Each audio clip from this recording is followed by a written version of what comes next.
अस्सलाम वालेकुम dear students, मैं हूं सैयद अरसलान बुखारी, आपका केमिस्ट्री का टीचर। स्टूडेंट्स, आज हम बाकायदा बायोकेमिस्ट्री के अंदर मौजूद पहले मैक्रोमोलिक्यूल को पढ़ेंगे। आज का हमारा उन्वान होगा कार्बोहाइड्रेट्स और हम बहस करेंगे कि कार्बोहाइड्रेट्स क्या हैं, कार्बोहाइड्रेट्स कैसे बनते हैं और कार्बोहाइड्रेट्स की कौन कौन सी मेजर टाइप्स हैं। और इसमें हम ये भी क्लियर करेंगे कि जो हम अपनी कॉमन लाइफ में लोगों से और बिलखसूस डॉक्टर्स के मुंह से सुनते हैं कि कार्बोहाइड्रेट्स लाजमन लेनी चाहिए अपनी खुराक में, तो आखिर वो ऐसा क्यों कहते हैं, ये भी हम आज डिस्कस करेंगे। तो चलते हैं बोर्ड की तरफ और आपको बताते हैं कि कार्बोहाइड्रेट्स क्या चीज़ है। आज का हमारे पास टॉपिक है कार्बोहाइड्रेट्स, और जैसे आप मैंने आपको इंट्रो में बताया कि ये एक लॉन्ग क्वेश्चन होगा और आज हम इसकी 3 टाइप्स में से एक टाइप को डिस्कस करेंगे और बाकी 2 टाइप्स को इंशाल्लाह नेक्स्ट लेक्चर के अंदर डिस्कस करेंगे। और आज के टॉपिक में जो सबसे अहम चीज़ होगी वो मेरा आपको स्ट्रक्चर समझाना बहुत अहम होगा। ग्लूकोज और फ्रुक्टोज का स्ट्रक्चर वो आज हम समझेंगे इंशाल्लाह, और उस पर मैं ज़्यादा वक्त इसलिए लगाऊंगा क्योंकि वो मैं जानता हूं कि बड़ी क्लासेस में जाके आपको वहाँ पे उसकी ज़रूरत फिर से पड़ेगी, इसलिए मैं आज ही उसका कॉन्सेप्ट आपको क्लियर करूंगा। तो शुरू करते हैं कार्बोहाइड्रेट्स के साथ। डियर स्टूडेंट्स, कार्बोहाइड्रेट्स मैक्रोमोलिक्यूल्स हैं। इनकी डेफिनेशन के अंदर पहली बात आपने जहन में रखनी है कि ये मैक्रोमोलिक्यूल्स हैं, यानी बड़े साइज के मॉलिक्यूल्स हैं जिनका मैस ज़्यादा है, और इनका मैस वाकई ज़्यादा होता है। और मैक्रोमोलिक्यूल कहने की वजह एक और भी है कि ये छोटे छोटे मॉलिक्यूल से मिलकर आमतौर पर बनते हैं। और ये ऐसे मॉलिक्यूल्स हैं, ऐसे मैक्रोमोलिक्यूल्स हैं कि जिनके अंदर हमें 3 एलिमेंट्स कसरत से नजर आएंगे, और वो हैं कार्बन, हाइड्रोजन और ऑक्सीजन। तो कार्बन, हाइड्रोजन और ऑक्सीजन से मिलकर ये कार्बोहाइड्रेट्स बनते हैं। और डियर स्टूडेंट्स, याद रखिएगा कि कुछ जगहों पर इनको हाइड्रेटेड कार्बन भी लिखा जाता है। इन्हें हाइड्रेटेड कार्बन भी लिखा जाता है। तो वो तो आपको नाम से पता चल रहा है, कार्बोहाइड्रेट्स, हाइड्रेटेड कार्बन बात एक ही है। तो ये इनका एक और नाम है जो मुख्तलिफ किताबों के अंदर लिखा होता है। तो कार्बोहाइड्रेट्स को हाइड्रेटेड कार्बन्स भी कहा जाता है, और असल में हाइड्रेटेड कार्बन्स का ताल्लुक भी यहाँ से निकलता है कि इसके अंदर कार्बन, हाइड्रोजन और ऑक्सीजन पाए जाते हैं। तो याद रखिएगा कि मैक्रोमोलिक्यूल्स, इनकी डेफिनेशन में पहले नंबर पे जिक्र करना बहुत ज़रूरी है।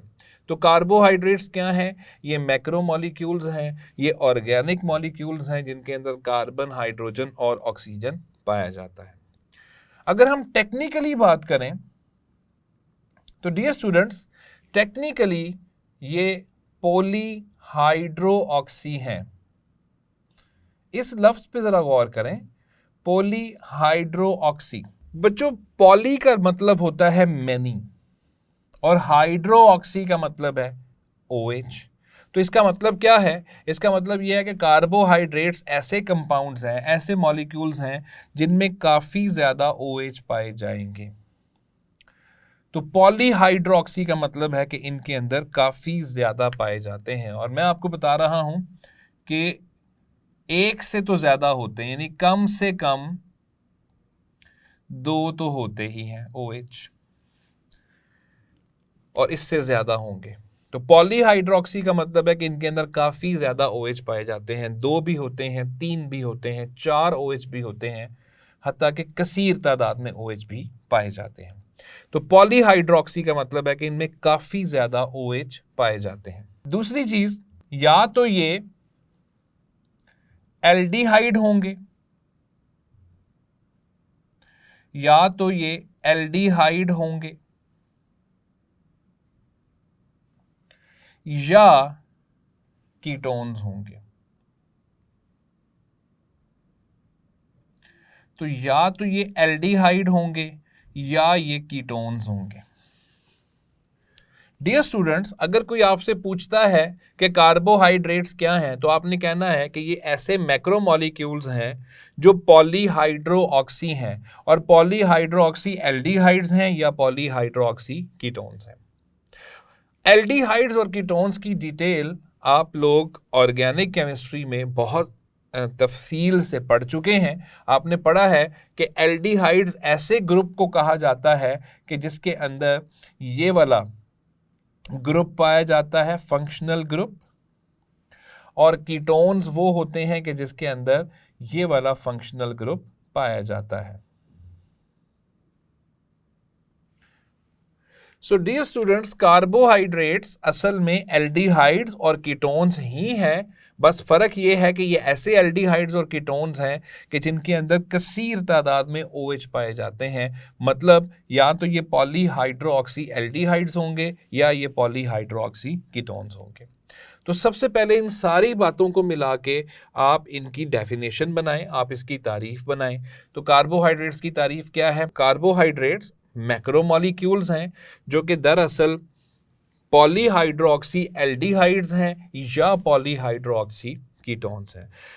ऐसी कोई शुगर नहीं है कि जिसके अंदर एल्डिहाइड वाला ग्रुप भी हो और कीटोन वाला भी ग्रुप हो, इसलिए मैंने या के ऊपर बहुत ज़्यादा फोकस किया है कि एल्डिहाइड्स होंगे या कीटोन्स होंगे।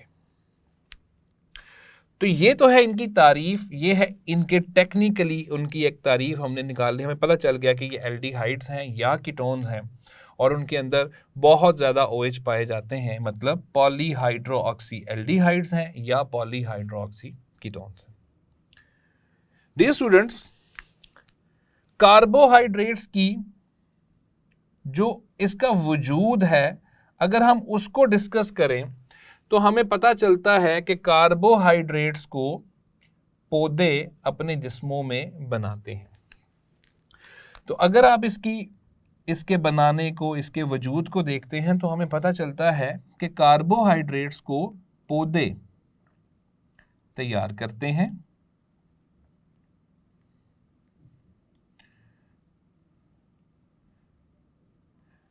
और कैसे तैयार करते हैं? खुदकार तरीके से। मतलब उनको कार्बोहाइड्रेट्स चाहिए नहीं है कि वो कहीं से बाहर से लें। जैसे मिसाल के तौर पे हम तो खाना इसलिए खाते हैं ताकि कार्बोहाइड्रेट्स हमारे जिस्मों के अंदर चली जाए, तो लेकिन पौधे उसको खुद बनाते हैं, पौधों को नहीं चाहिए, तो वो खुदकार तरीके से कार्बोहाइड्रेट्स बनाते हैं। सो डियर स्टूडेंट्स, पौधे इसको तैयार कैसे करते हैं? खुदकार तरीके से तैयार करते हैं। मतलब वो किसी और पे डिपेंडेंट नहीं होते, वो किसी और पे इन्हिसार नहीं करते, वो खुद उसको बनाते हैं। और कौन सा तरीका इस्तेमाल करते हैं उसको बनाने में? वो जो तरीका इस्तेमाल करते हैं उस तरीके का नाम है फोटोसिंथेसिस।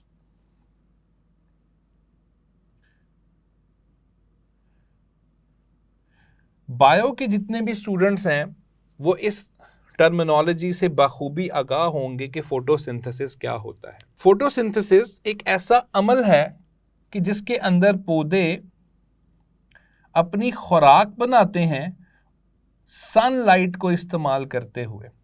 तो जब वो लाइट को इस्तेमाल करके अपनी खुराक बनाते हैं तो इस तरीके का नाम है फोटोसिंथेसिस।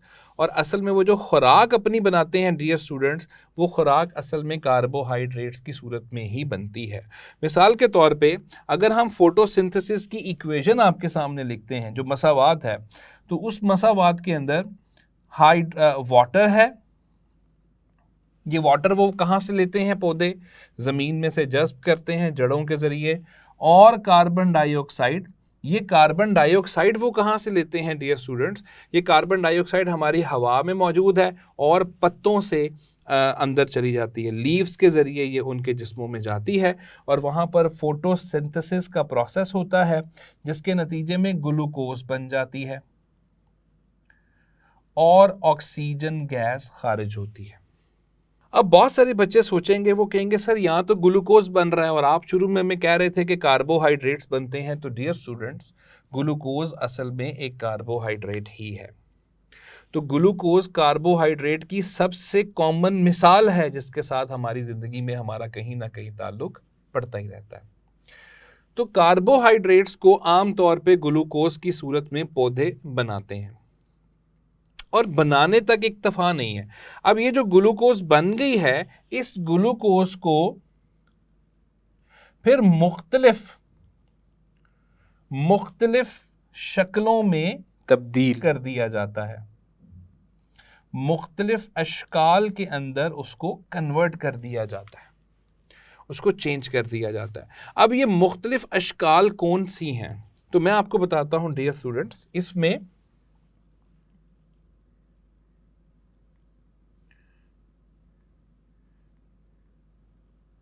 ग्लाइकोजन है। ग्लाइकोजन एक कार्बोहाइड्रेट है जो बनता ग्लूकोज से है।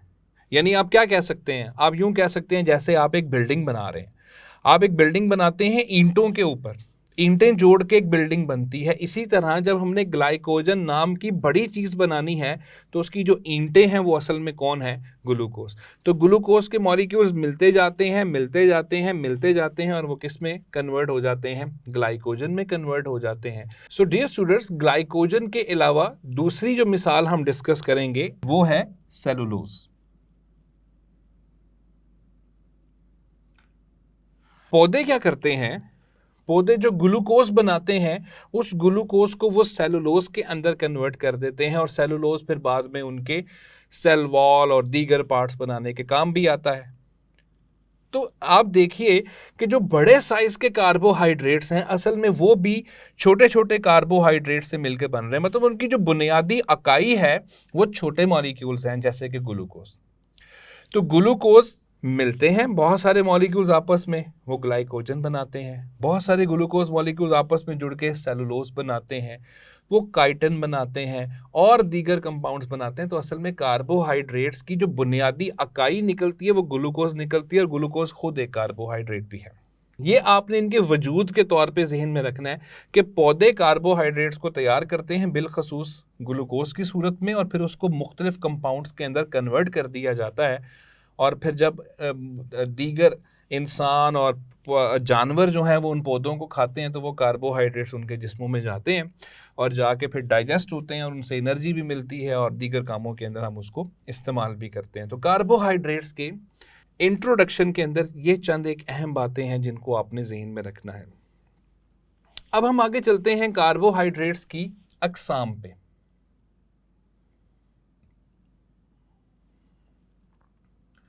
डियर स्टूडेंट्स, कार्बोहाइड्रेट्स की 3 अक़साम हैं। कार्बोहाइड्रेट्स को हमने 3 बड़ी डिवीजन्स के अंदर डिवाइड कर दिया है, और आप देखेंगे कि हर डिवीजन के नाम के एंड पर लफ्ज सैकरोन आ रहा है या सैकराइड आ रहा है।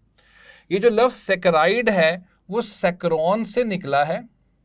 ये लफ्ज सैकरोन है जिसको हम सैकराइड बनाते हैं, और सैकराइड लिखते हैं हम कार्बोहाइड्रेट्स की टाइप्स के साथ। ये जो लफ्ज सैकरोन है, डियर स्टूडेंट्स याद रखिएगा, सैकरोन का मतलब होता है शुगर। इसका मतलब ये हुआ कि आप कार्बोहाइड्रेट्स को शुगर्स भी कह सकते हो। कार्बोहाइड्रेट्स असल में शुगर्स भी हैं। शुगर के मॉलिक्यूल्स ही कार्बोहाइड्रेट्स के अंदर पाए जाते हैं। और शुगर का जब आप कॉन्सेप्ट समझते हैं तो आपको इसकी मुख्तलिफ अक़साम की समझ लग जाती है। मिसाल के तौर पर एक पहली टाइप जो आप पढ़ोगे उसका नाम है मोनोसैकराइड। मोनो का मतलब क्या होता है डियर स्टूडेंट्स? मोनो का मतलब होता है 1। तो मोनोसैकराइड का मतलब है कि ये ऐसा कार्बोहाइड्रेट है जिसका पूरा एक ही मॉलिक्यूल यानी एक ही शुगर मॉलिक्यूल से मिलकर जो बनता है। और जब मुख्तलिफ शुगर मॉलिक्यूल्स आपस में जुड़ते हैं तो वो उससे एक बड़ा यूनिट बनाते हैं जिसका नाम है ओलिगोसैकराइड। तो ये है कार्बोहाइड्रेट्स की दूसरी किस्म, ओलिगोसैकराइड।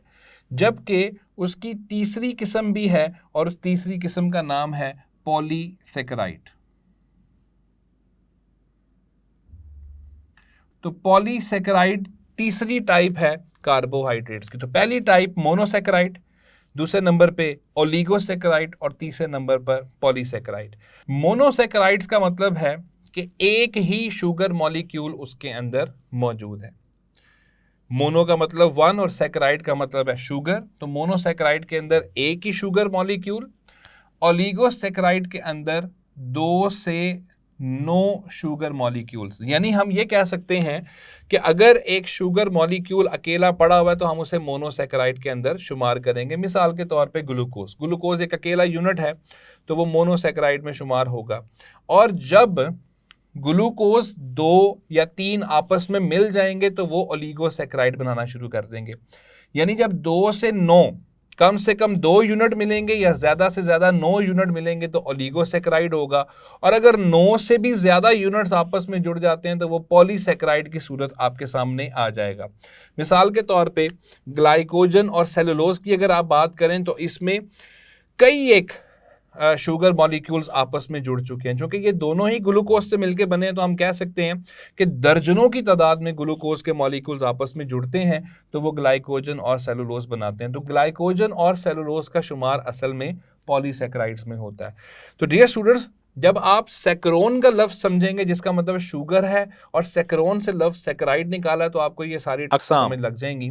मोनोसैकराइड का मतलब है कि एक शुगर वाला मॉलिक्यूल, ओलिगोसैकराइड का मतलब है 2 से 9 शुगर मॉलिक्यूल्स जब आपस में जुड़ेंगे तो ओलिगोसैकराइड बनेगा, और जब 9 से ज्यादा शुगर के यूनिट्स होंगे तो वो पॉलीसैकराइड की सूरत में आपके सामने आ जाएगा। अब हम क्या करेंगे, अब हम इन तीनों अक़साम को एक एक करके डिटेल में डिस्कस करेंगे और देखेंगे कि इसके अंदर कौन कौन सी मिसालें आती हैं और ये हमारी कॉमन जिंदगियों में कहाँ कहाँ हमारा इनके साथ ताल्लुक पड़ता है। तो जैसे मैंने आपको शुरू में बताया कि आज के इस लेक्चर के अंदर हम सिर्फ मोनोसैकराइड्स को डिटेल में डिस्कस करेंगे, तो मैं आपको यहाँ पर मोनोसैकराइड्स की हेडिंग देता हूँ कि हम यहाँ पर मोनोसैकराइड्स को स्टडी करेंगे। डियर स्टूडेंट्स, जैसे आपको बता दिया गया कि ये एक ही शुगर मॉलिक्यूल है, यानी एक ही शुगर का यूनिट है जो कि मोनोसैकराइड कहलाता है। इसी वजह से इनको सादा शुगर्स भी कहा जाता है। ये सबसे सादा शुगर्स हैं। उसकी वजह क्या है? उसकी वजह ये है कि ये अकेले एक ही मॉलिक्यूल है। जैसे ग्लूकोज वो एक ही मॉलिक्यूल है, अब उससे ज्यादा सादा हमें क्या चीज मिलेगी या उसके अंदर और हमें कौन सा कोई शुगर मॉलिक्यूल नजर आएगा? तो ये सबसे सादा शुगर्स हैं। इनको सबसे ज्यादा सिंपलेस्ट कार्बोहाइड्रेट्स या सिंपलेस्ट शुगर्स का नाम दिया जाता है। उसके पीछे एक खास वजह है कि क्यों इन्हें सादा शुगर्स का नाम दिया जाता है। इनको इसलिए सादा शुगर्स का नाम दिया जाता है क्योंकि ये हाइड्रोलाइज नहीं होते। डियर स्टूडेंट्स, हाइड्रोलाइज को समझना बहुत जरूरी है। ये हाइड्रोलाइज नहीं होते। ये हाइड्रोलाइज होना क्या चीज है? जब आप हाइड्रोलाइज होने को समझेंगे तो ये दोनों पॉइंट्स आपकी समझ में आ जाएंगे। डियर स्टूडेंट्स, इसको समझाने के लिए मैं आपको एक एग्जांपल देता हूं। हमारे पास एक शुगर होती है जिसका नाम है सुक्रोज। डियर स्टूडेंट्स, ये वही शुगर है जो हमारे घरों में चीनी के तौर पर इस्तेमाल होती है और इसको आमतौर पे शुगर केन यानी गन्ने के रस से बनाया जाता है। अब इस सुक्रोज को जैसे ही हम तोड़ते हैं, बिलखसूस पानी के अंदर हल करके, तो पानी इसको तोड़ देता है और सुक्रोज के टूटने से एक मॉलिक्यूल ग्लूकोज का जबकि एक मॉलिक्यूल फ्रुक्टोज का बन जाता है। और ये इक्वेशन तमाम स्टूडेंट्स को आनी चाहिए। C12H22O11।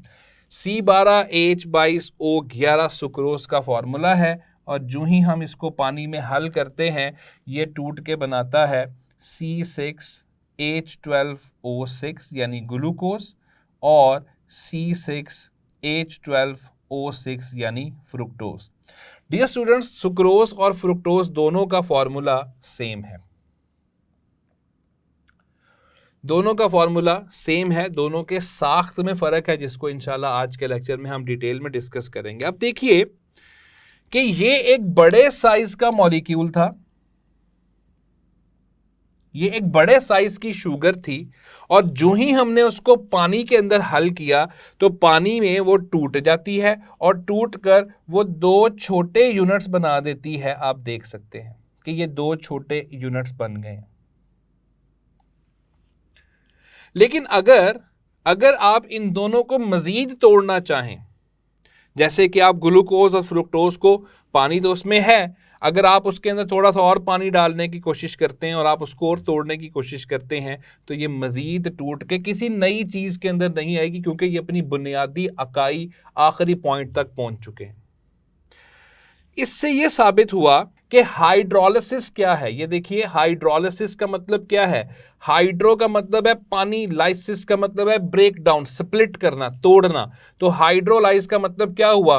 पानी का किसी चीज को तोड़ना। तो सुक्रोज कैसे टूटा है? जब सुक्रोज को पानी में डाला तो पानी ने उसको तोड़ के ग्लूकोज और फ्रुक्टोज के अंदर तब्दील कर दिया।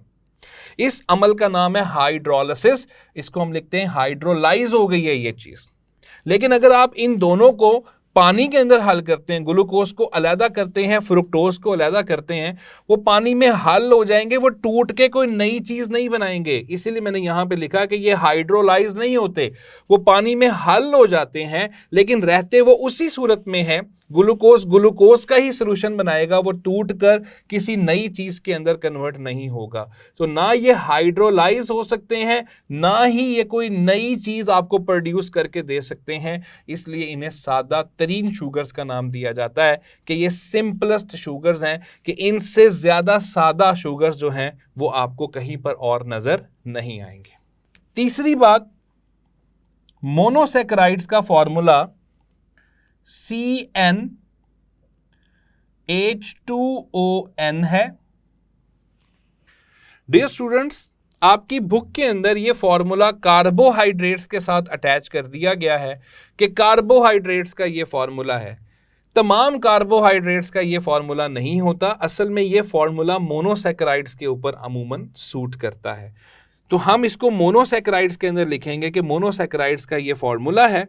इसमें N का मतलब क्या है? N का मतलब है कार्बन के एटम्स। तो जितने कार्बन के एटम्स होंगे उसका डबल क्या होगा? ऑक्सीजन, हाइड्रोजन के एटम्स डबल हो जाएंगे। और इसको भी हम एग्जांपल्स के जरिए करके भी देखते हैं। डियर स्टूडेंट्स, आप जानते हैं कि ग्लूकोज, जिसका नाम अक्सर हम लेते हैं, ग्लूकोज का फॉर्मूला क्या है? ग्लूकोज का फॉर्मूला है C6H12O6। आप देख सकते हैं कि ये फॉर्मूला N इस फॉर्मूले के ऊपर पूरा उतर रहा है। तो Cn का मतलब क्या है? कार्बन के एटम्स वो 6 हैं, हाइड्रोजन उसका डबल हो जाएगा, वो 12 है, और ऑक्सीजन भी उतने होंगे जितने कार्बन है। और इसी तरह राइबोस का भी यही फॉर्मूला होगा। राइबोस 5 कार्बन की शुगर है, इसलिए उसका फॉर्मूला C5H10O5 होता है। तो ये इसकी तीसरी प्रॉपर्टी है कि मोनोसैकेराइड्स का फॉर्मूला CnH2ON है। डियर स्टूडेंट्स, अगर आप इसमें हाइड्रोजन और ऑक्सीजन की रेशो की बात करते हैं,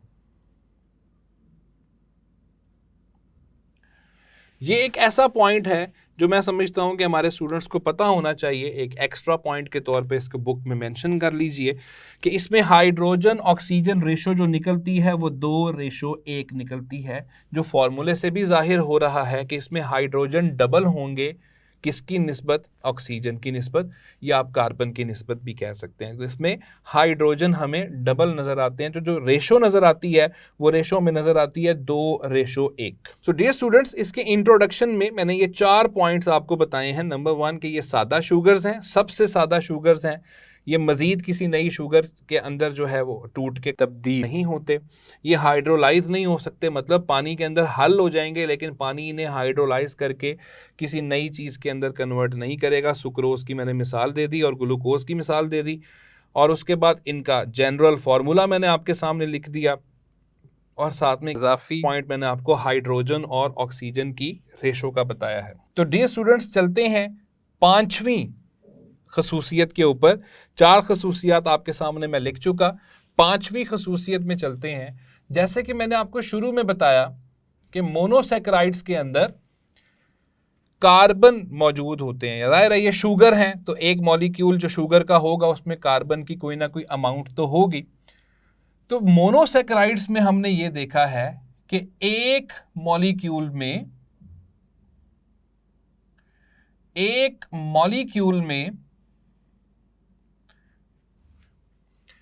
3 से 9 कार्बन एटम्स हो सकते हैं।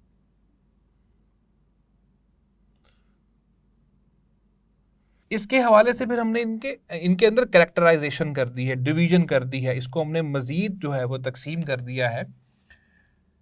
3 कार्बन वाली शुगर, तो जो 3 कार्बन वाली शुगर होंगी उनको नाम दिया जाएगा कि वो ट्राइओसिस हैं। डियर स्टूडेंट्स, ओस का लफ्ज OSE, ओस का लफ्ज जब आप किसी के एंड पे देखें तो आपने समझ जाना है कि वो एक शुगर है, जैसे ग्लूकोज, जैसे सुक्रोज, जैसे फ्रुक्टोज। इसी तरह अगर आप पढ़ें ट्राइओस, तो ट्राइओस का मतलब है कि उसके अंदर 3 कार्बन एटम्स पाए जाते हैं।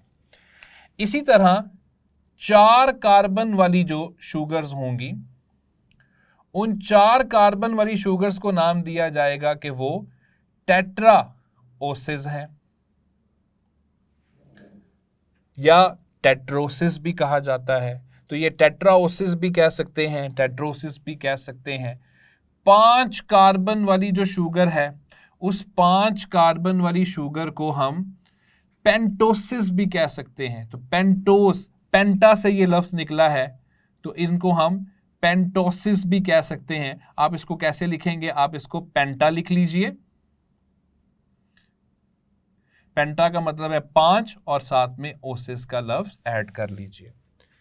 मिसाल के तौर पे 5 कार्बन वाली शुगर के अंदर हम आमतौर पे राइबोस की मिसाल देते हैं,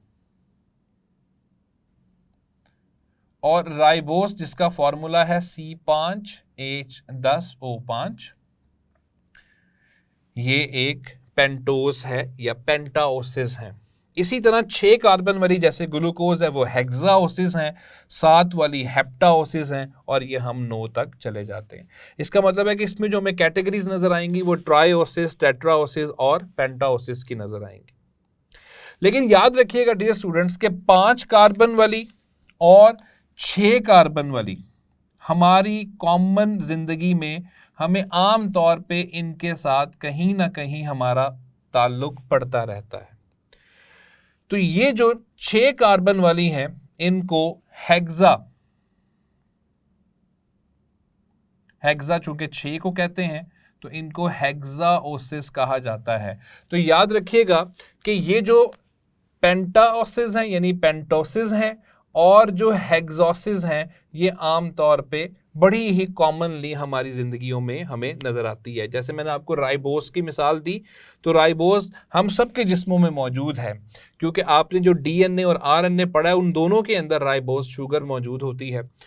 और इसी तरह हेक्सोसिस के अंदर ग्लूकोज हमारे और पौधों के तमाम के जिस्मों के अंदर पाई जाती है। तो मोस्ट जो कॉमन है, जो सबसे आम तौर पर पाई जाती हैं, वो 5 कार्बन वाली और 6 कार्बन वाली पाई जाती हैं। इसीलिए इन 6 कार्बन वाली की ज़्यादा मिसाल जो है वो आपके कोर्स के अंदर दी जा रही है।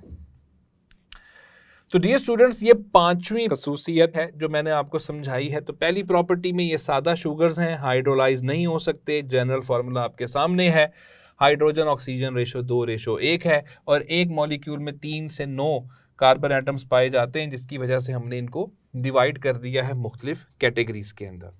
जी तो बच्चों आते हैं ग्लूकोज के और फ्रुक्टोज के साख्त के ऊपर, उसके स्ट्रक्चर के ऊपर, और मैं आपको बताता हूँ कि आपने ग्लूकोज और फ्रुक्टोज की साख्त किस तरीके से बनानी है। इसको बनाने से पहले हमको ये पता होना चाहिए कि ग्लूकोज का फार्मूला क्या है और फ्रुक्टोज का फार्मूला क्या है। तो ग्लूकोज का फार्मूला है C6H12O6, और फ्रुक्टोज का भी फार्मूला है C6H12O6। यहाँ पे बहुत सारे बच्चे हैरान होते हैं, वो कहते हैं कि सर ग्लूकोज और फ्रुक्टोज का फार्मूला एक जैसा कैसे हो सकता है। तो बच्चों आप लोगों ने बाब नंबर 11 के अंदर एक चीज़ पढ़ी थी जिसका नाम था आइसोमेरिज्म। तो जो आइसोमेरिज्म है उसमें हमें ये पता है कि मुख्तलिफ कंपाउंड्स ऐसे भी होते हैं जिनका फार्मूला एक जैसा होता है, तो ये भी एक दूसरे के आइसोमर्स ही इनको कहा जा सकता है।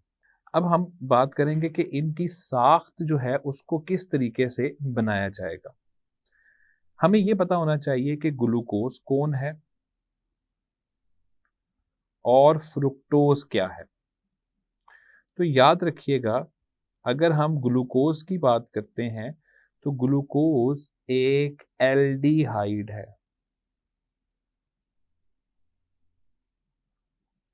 ये एक एल्डिहाइड है। और फ्रुक्टोज की अगर हम बात करते हैं तो ये एक कीटोन है। इस बात को जहन में रखेंगे तो हमारे लिए इसकी साख्त बनाना खासा आसान हो जाएगा। तो चलते हैं, मैं आपको सबसे पहले एक कानून बता दूं कि आपने क्या करना है। याद रखिएगा, हर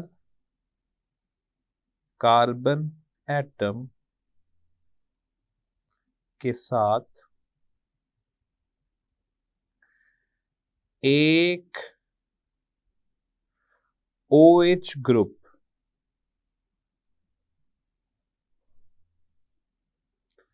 लगाया जाएगा।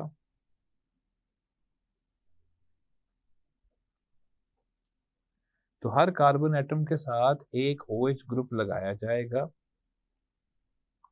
ये बात ज़हन में रखिए, सिवाय एक कार्बन के।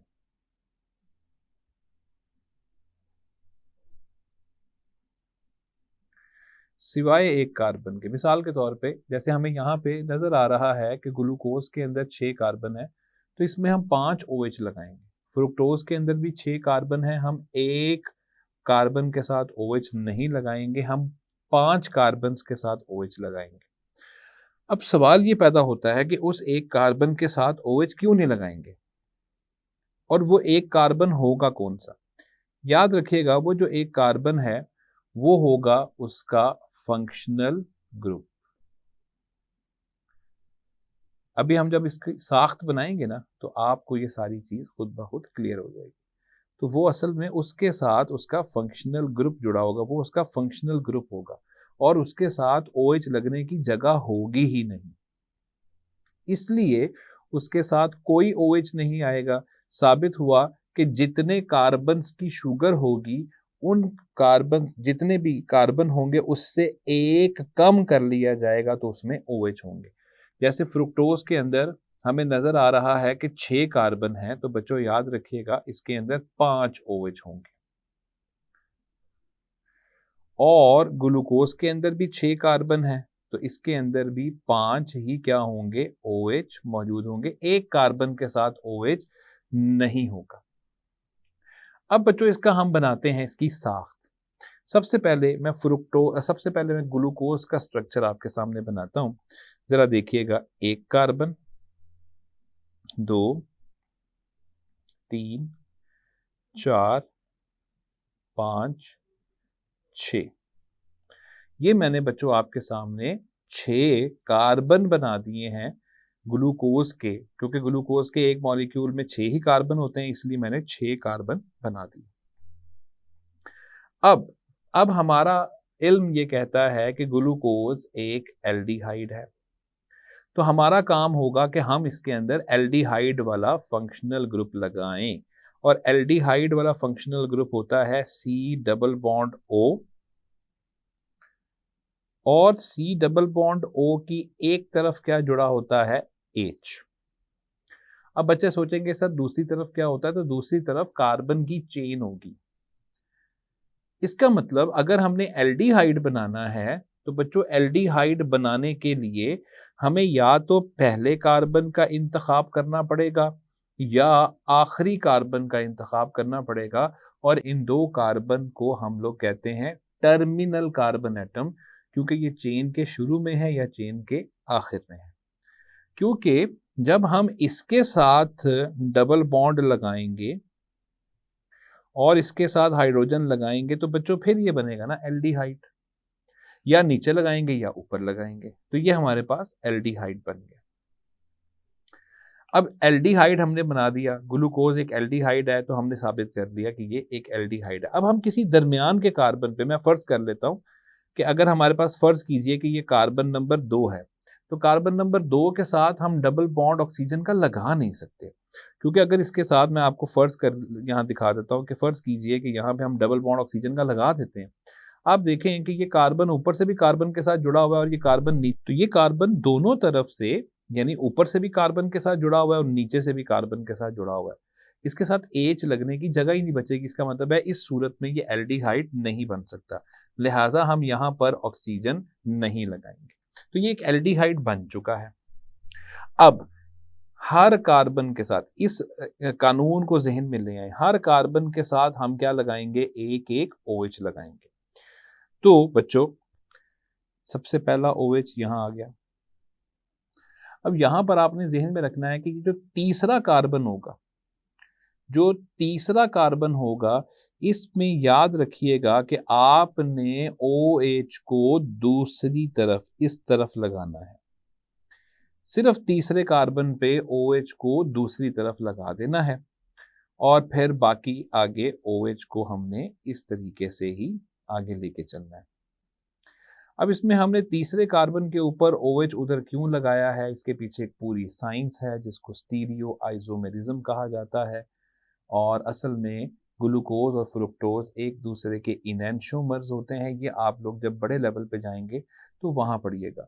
बस ये बात जहन में रख लें, इस चीज़ को जहन नशीन कर लीजिए कि जब कभी भी आप ग्लूकोज और फ्रुक्टोज दोनों की साख्त बनाने जाएंगे तो तीसरे कार्बन के ऊपर OH को दूसरी तरफ लगा देना है।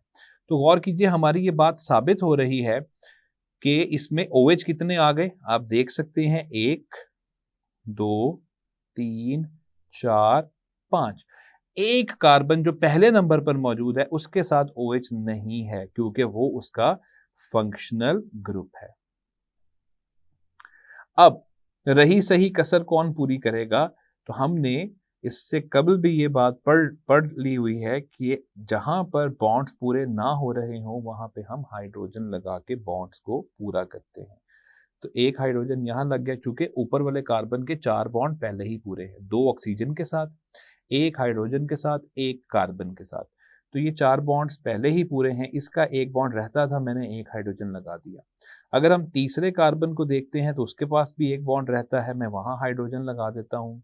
चौथे कार्बन के साथ एक हाइड्रोजन, पांचवें के साथ एक हाइड्रोजन, जबकि ये वाला कार्बन चूंकि अब ये छठा होगा, तो ये जो छठा कार्बन है इसके साथ अभी सिर्फ 2 बॉन्ड बने हुए हैं, 1 और 2।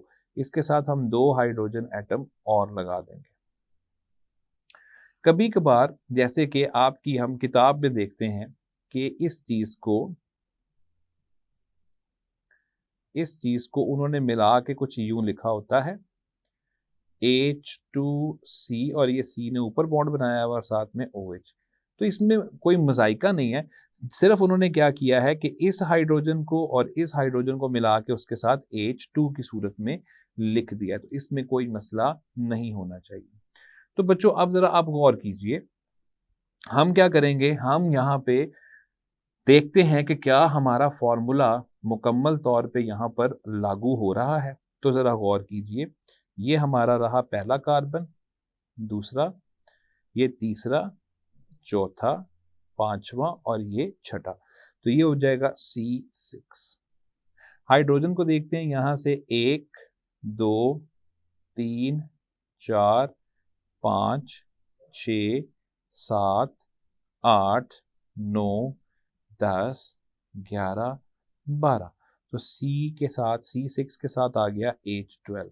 ऑक्सीजन देखें बच्चों, 1 2 3 4 5 6।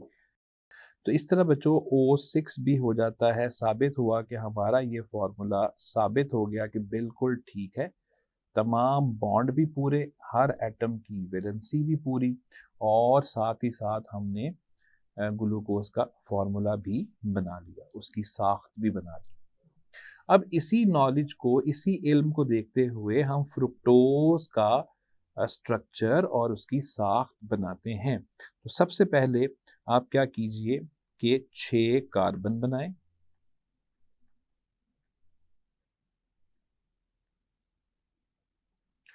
ये 6 कार्बन बन गए।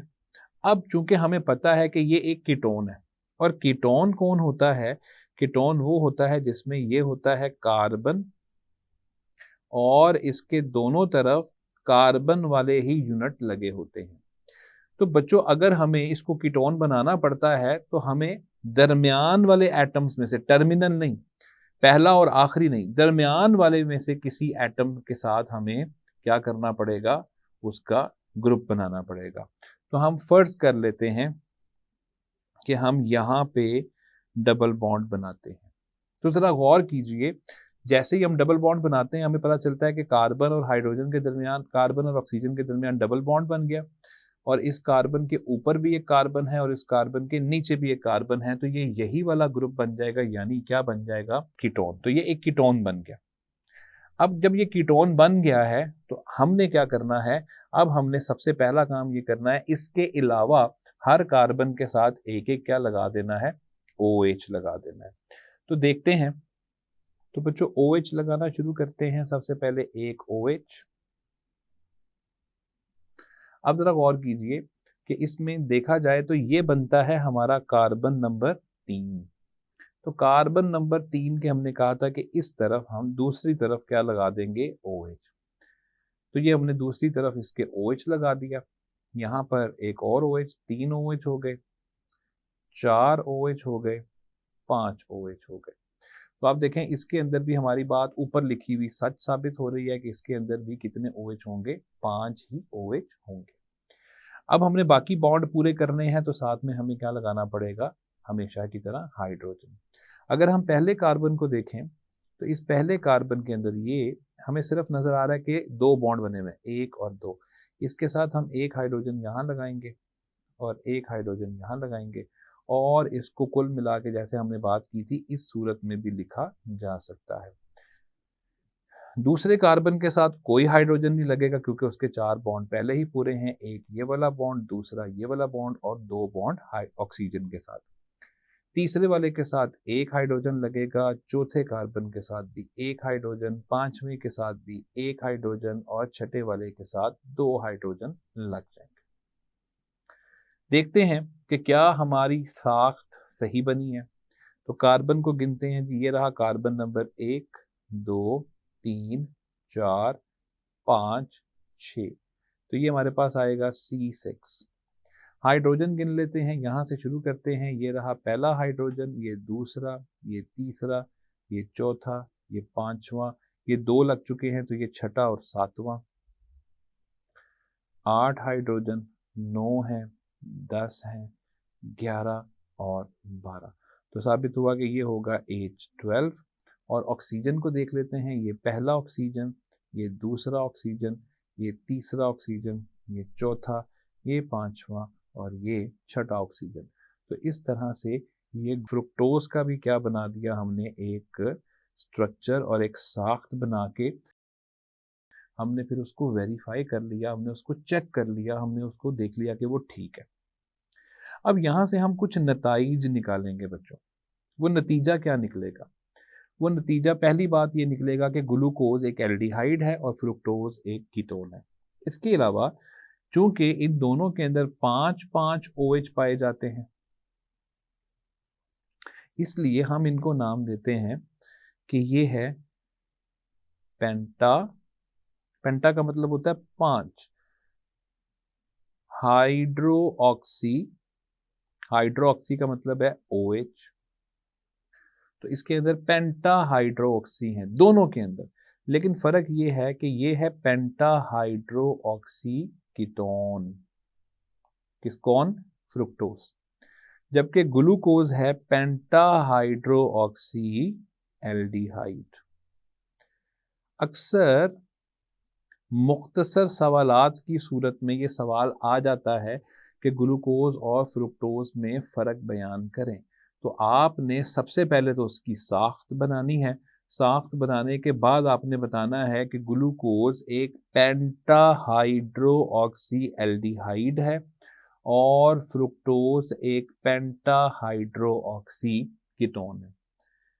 और पेंटा हाइड्रोक्सी का मतलब है 5 हाइड्रोक्साइड होंगे यानी OH ग्रुप होंगे। और ये बात ज़हन में रखिएगा कि ये कानून सिर्फ ग्लूकोज और फ्रुक्टोज पर पूरा नहीं उतरता, बल्कि तमाम के तमाम मोनोसेकेराइड्स का जब हम उनकी साख्त बनाएंगे या उनका स्ट्रक्चर बनाएंगे तो हम उसमें यही करेंगे कि जितने कार्बन होंगे उसमें से एक कार्बन छोड़ के बाकी सब कार्बन्स के ऊपर हम क्या लगा देंगे, OH लगा देंगे। यानी जो 3 कार्बन वाले होंगे वो असल में डाईहाइड्रोक्सी होंगे, जो 4 कार्बन वाले होंगे वो ट्राईहाइड्रोक्सी होंगे, 5 कार्बन वाले टेट्राहाइड्रोक्सी और ग्लूकोज और फ्रुक्टोज की तरह 6 कार्बन वाले पेंटाहाइड्रोक्सी होंगे। सो डियर स्टूडेंट्स, ये था हमारे पास आज का टॉपिक कार्बोहाइड्रेट्स, जिसमें हासिल तलब बात क्या है कि कार्बोहाइड्रेट्स क्या हैं। ये मैक्रोमॉलिक्यूल्स हैं और ऐसे मैक्रोमॉलिक्यूल्स हैं कि जिनके अंदर पॉलीहाइड्रोऑक्सी यानी एक से ज़्यादा, काफ़ी ज़्यादा OH जो हैं वो पाई जाती हैं, और या तो ये एल्डिहाइड्स हैं या ये कीटोन्स हैं। इसमें हमने मोनोसेकेराइड्स को बहुत डिटेल के साथ डिस्कस किया है। डियर स्टूडेंट्स, ये एक इंपॉर्टेंट लॉन्ग क्वेश्चन के तौर पर था, इसको ज़रूर प्रिपेयर कीजिए। बिलखसूस मोनोसेकेराइड्स का जो एक टॉपिक है वो बोर्ड के पेपर में लॉन्ग क्वेश्चन के तौर पर कई दफ़ा आ चुका हुआ है, तो उसको अपनी प्रॉपर्टीज़ के साथ, उसकी मिसालों के साथ, उसके अंदर ग्लूकोज और फ्रुक्टोज का जो स्ट्रक्चर है, उन सारी चीज़ों को अच्छे तरीके से समझिए। इंशाअल्लाह मज़ीद इन्फॉर्मेशन के साथ एक नई वीडियो में आपसे मुलाकात होगी। अल्लाह हाफ़िज़।